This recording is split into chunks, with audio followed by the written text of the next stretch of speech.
.com। এখানে আমরা যেটা লিখলাম সেটা ফুললি কোয়ালিফাইড ডোমেইন নেম, তার মানে হচ্ছে এটা হচ্ছে আমার ডোমেইন নেম আর এটা হচ্ছে আমার হোস্টের নেম। এরপর আমাদের যেটা করতে হবে সেটা হচ্ছে এই ডোমেইনটা হচ্ছে ns1 এর bangalnetwork.com, এবং এখানে আমাদের পিটিআর রেকর্ডটা অ্যাড করতে হবে। পিটিআর রেকর্ডটা হচ্ছে পয়েন্টার রেকর্ড। পয়েন্টার রেকর্ডের মূল কনসেপ্ট হচ্ছে পিটিআর, আর এর প্রথমে আপনার লাস্টের অক্টাল। আমরা রিভার্স জন্য যে কাজটা করলাম সেটা হচ্ছে প্রথম তিনটাকে ডিক্লেয়ার করলাম, লাস্টেরটা ডিক্লেয়ার করি নাই, লাস্টের অক্টালটা ডিক্লেয়ার করি নাই। এখানে আমাদের সেটা করতে হবে। তো এটা কার হবে ns1.bangalnetwork.com, এরপর অবশ্যই একটা ডট, এরপর অবশ্যই একটা ডট দিতে হবে। তো আমাদের মোটামুটি রিভার্স জোন হয়ে গেছে। তো এটাকে আমরা সেভ করে চেক করব যে আমাদের এই জোন ফাইল দুটা যেটা মডিফাই আমরা করলাম সেখানে কোনো এরর রয়েছে কিনা। এটা চেক করার জন্য আমাদের যে কাজটা করতে হবে সেটা হচ্ছে নেম ডি চেক জোন, তারপরে হচ্ছে আমাদের ডোমেইন নেম। ডোমেইন নেম হচ্ছে bangalnetwork.com, তারপর হচ্ছে ফাইলের লোকেশন var নেম ডি, তারপর হচ্ছে বাঙাল নেটওয়ার্ক fz। ওকে, আমাদের এখানে একটা এরর চলে আসে, সেটা হচ্ছে ns bangalnetwork.com has no address record, a record। আমরা একটু চেক করে দেখবো যে আমাদের এখানে আসলে কি সমস্যা রয়েছে। সেটা হচ্ছে vi bangalnetwork.fz ns pngl net wwork.com root bangalnet wwork.com আমাদের ঠিক রয়েছে। তারপর হচ্ছে ns1 bangal.com।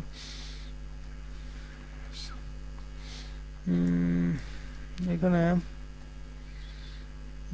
আমাদের ইনফরমেশন মোটামুটি অ্যাকুরেট রয়েছে।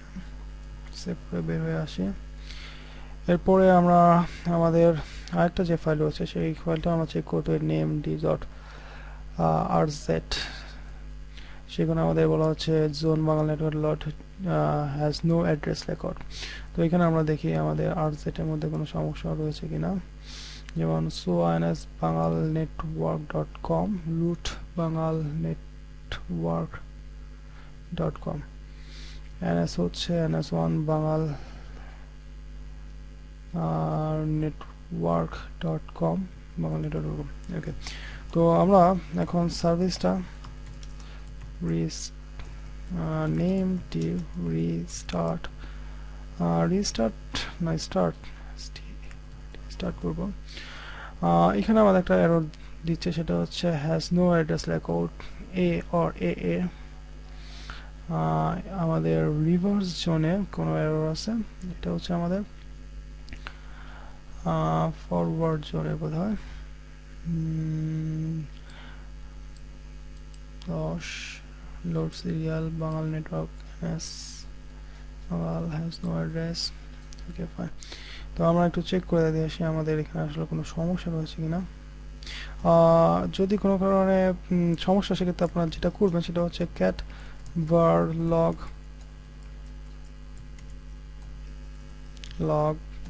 মেসেজ এর মধ্যে আসবে। এখানে আমাদের দেখাবে আসলে কি ধরনের সমস্যা হচ্ছে। জোন এত অ্যাড্রেস লোডেড সিরিয়াল, ঠিক আছে। তারপর হচ্ছে অ্যাড্রেস লোডেড সিরিয়াল লিখতে হবে। Name bangalnetwork.com in ns names of ns1 bangal.com has no address records, no address due to bad zone default bangalnetwork.com bad zone জোনে এত লোডের সিরিয়ালটি। আমাদের রিভার্স জোনটা সিরিয়াল লোড হয়েছে, কিন্তু ফরওয়ার্ড জোনে আমাদের একটু সমস্যা হতেছে, সেটা আমরা দেখি কি অবস্থা।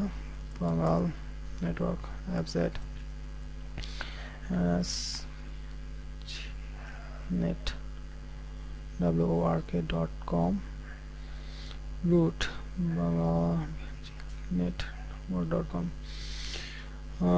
এখানে আসে ns1, ঠিক আছে, বাঙাল png network.com, ঠিক রয়েছে।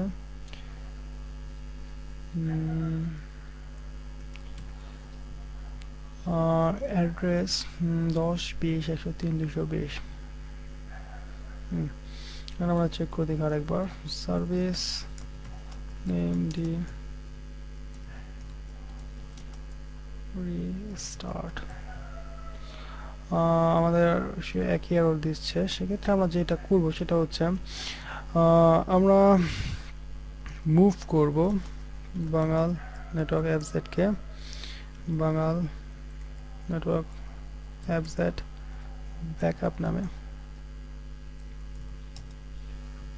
আমরা এখন যেটা করব সেটা হচ্ছে ক্যাট দিয়ে বাঙাল এফজেড ব্যাকআপকে আমরা রিডাইরেক্ট করব হচ্ছে নতুন একটা ফাইলে bngl বাঙাল নেটওয়ার্ক ডট এফজেড নামে। এটা করার মূল উদ্দেশ্য আমরা যেটা করব সেটা হচ্ছে chmod, এটা আমি একটু বলবো, 777 Bangal FZ vi Bangal network dot FZ, ns Bangal network.com, root Bangal network.com, in ns name server,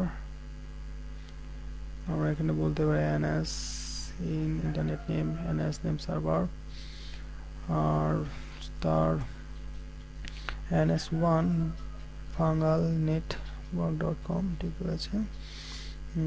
তার অ্যাড্রেস রেকর্ড হচ্ছে, কার অ্যাড্রেস রেকর্ডটা হবে ns1 এর, সেটা আমরা লিখি নাই। সার্ভিস নেম ডি রিস্টার্ট, এখন আমাদের লোড হয়েছে সাকসেসফুলি।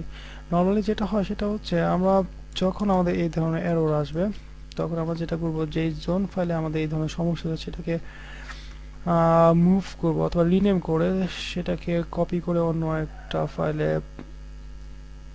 পেস্ট করব এবং সেটাকে পারমিশন চেঞ্জ করে আবার আপলোড করব। তো দুইটা ফাইল আমাদের কনফিগার হয়ে গেছে এবং আমাদের এখানে ক্যাট দিয়ে বার লগ মেসেজের মধ্যে আমাদের আসলে এর ডিটেইল ইনফরমেশন দেওয়া, যেমন কোন ফাইল আমাদের এখানে লোড হয়েছে এবং কোনটার জন্য এরর থ্রো করতেছে। যেমন এখানে আমাদের রুট সার্ভারকে রিলিজ করার চেষ্টা করা হচ্ছে এবং সেক্ষেত্রে পারতেছে, সেক্ষেত্রে আমাদের এরর দিচ্ছে। তার উপরে আমাদের থাকবে হচ্ছে আমাদের কোন ফাইলগুলো লোড হয়েছে এবং সেটা রানিং অবস্থায় রয়েছে কিনা।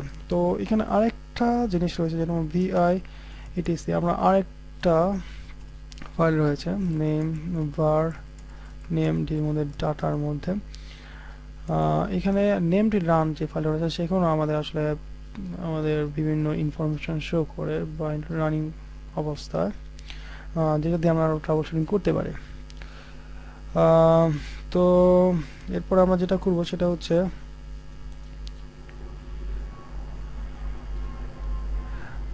আমরা এরপরে স্টেজে চলে আসবো, 6 নম্বর স্টেজে। আমরা 6 নম্বর স্টেজে যেটা করবো সেটা হচ্ছে আমাদের এই ডিএনএস সার্ভারের যে প্রাইমারি সার্ভারের আইপি অ্যাড্রেসটা বসাইতে হবে। তো প্রাইমারি সার্ভার আইপি অ্যাড্রেসটা যেখানে বসাতে হবে সেটা হচ্ছে আপনি ইচ্ছে করলে vi/etc/resolve.conf এর মধ্যে বসাতে পারেন, অথবা আপনি সরাসরি আপনার ল্যান্ড কার্ড, যেমন আমাদের এখানে আছে vi/etc/sysconfig network স্ক্রিপ্টের মধ্যে ifcfg থ্রো ফার্স্ট ইথারনেটে, এখানে আমাদের DNS1 এর ইনফরমেশন অ্যাড করতে পারি। যদি আমাদের অন্য কোনো একটা ডিএনএস সার্ভার থাকে তার ইনফরমেশন আমরা এখানে অ্যাড করে দিতে পারি। যেমন আমাদের এখানে আমাদের হচ্ছে প্রাইমারি ডিএনএস সার্ভার। তো এটা করার মূল উদ্দেশ্য হচ্ছে যখন আমরা কুইরি করব তখন আমাদের রিকোয়েস্টটা আমাদের কাছে চলে আসবে। আমাদের সার্ভিসের স্ট্যাটাস কি অবস্থা, সার্ভিস নেম ডি স্ট্যাটাস আমরা চেক করব।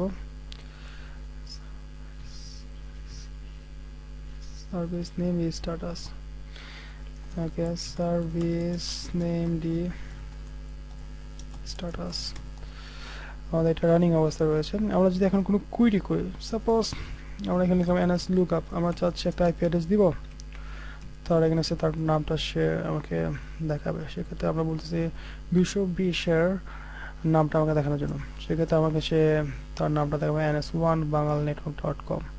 আমরা এটাকে রিভার্স অর্ডার করতে পারি, ns lookup, যেমন আমরা বলি যদি ns1bangalnetwork.com, তাহলে তার এখানে আমাকে অ্যাড্রেসটা দেখাচ্ছে। তার মানে আমি আমার সার্ভার থেকে এটাকে কুইরি করতে পারতেছি নাম দিয়ে এবং আইপি অ্যাড্রেস দিয়ে। এটা যে কাজ করে সেটা আমরা একটা এক্সাম্পল দিতে পারি, যেমন ping ns1.bangalnetwork.com, তাহলে সে আমাকে এখানে রিপ্লাই দেখাচ্ছে যে এখন আমি নাম দিয়ে পিং করতে পারতেছি আমার সার্ভারের সাথে। এরপরে আমরা যেটা করব সেটা হচ্ছে এখানে আরেকটা জিনিস বলা দরকার, সেটা হচ্ছে বাই ডিফল্ট আপনি যখন আপনার ক্লায়েন্ট থেকে এটা চেক করবেন তখন অবশ্যই আপনি আইপি টেবলস, যেটা ফায়ারওয়াল আমাদের লিনাক্সে রয়েছে, সেটাকে স্টপ করে নেবেন, অথবা আপনাকে 53 পোর্ট অ্যালাউ করতে হবে যাতে বাইরে থেকে কুড়ি আসলে সে সেটাকে রেসপন্স করতে পারে। আমাদের এখন ক্লায়েন্টকে কনফিগার করতে হবে। আমরা স্টেপ 7-এর যে কাজটা করলাম সেটা হচ্ছে resolve.com, আমরা ডিএনএস সার্ভারের ইনফরমেশনটা অ্যাড করলাম। ফায়ারওয়াল স্টপ করার জন্য যে কমান্ড রয়েছে সেটা হচ্ছে সার্ভিস আইপি টেবলস স্টপ, এবং বাইন্ড নেমটাকে রিস্টার্ট করার জন্য আরএনডিসি যে ইউটিলিটি সেটাকে রিস্টার্ট করার জন্য আমরা দুইটা সার্ভিস লিখতে পারি, যেমন নেমটি হচ্ছে বাইন্ডের জন্য আর আরএনডিসি হচ্ছে ইউটিলিটি যেটা দিয়ে রিমোট কানেক্টিভিটি চেক করা যায়। আমরা টেস্টিং করার জন্য দুইটা কমান্ড ইউজ করতে হয়, ns lookup আর একটা হচ্ছে dig।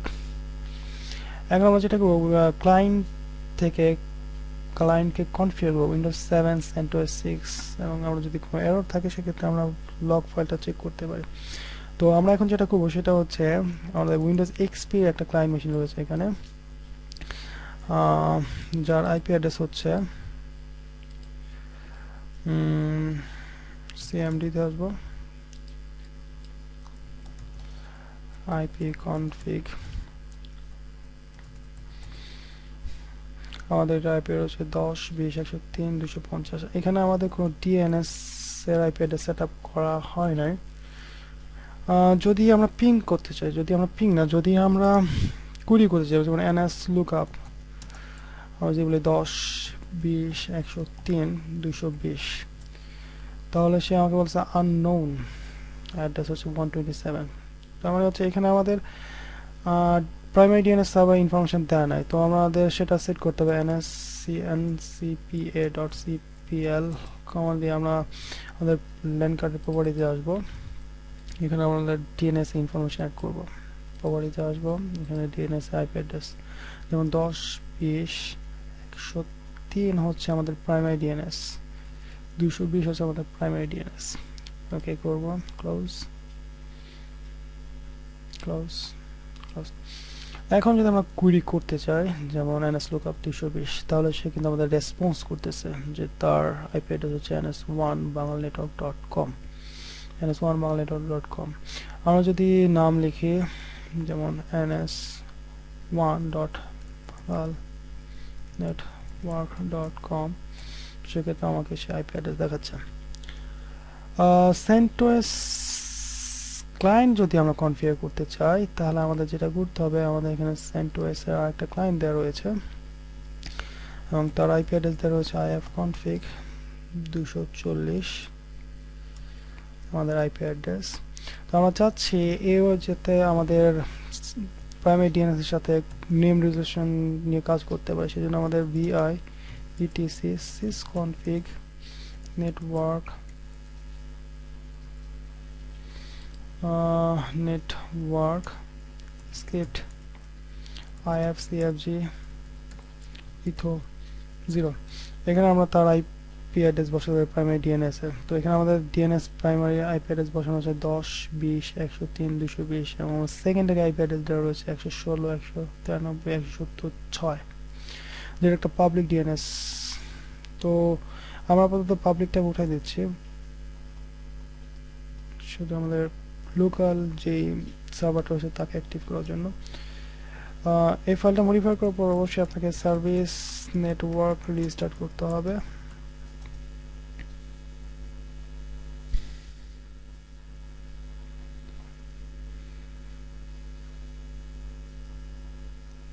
এরপর আমরা চেক করব যে আমাদের ns lookup দিয়ে আসলে এখানে কাজ করা যায় কিনা। এখন যদি আমরা বলি ns lookup 10 20 103 220, তাহলে এখানে আমাদের দেখাচ্ছে এটা হচ্ছে আমাদের সার্ভার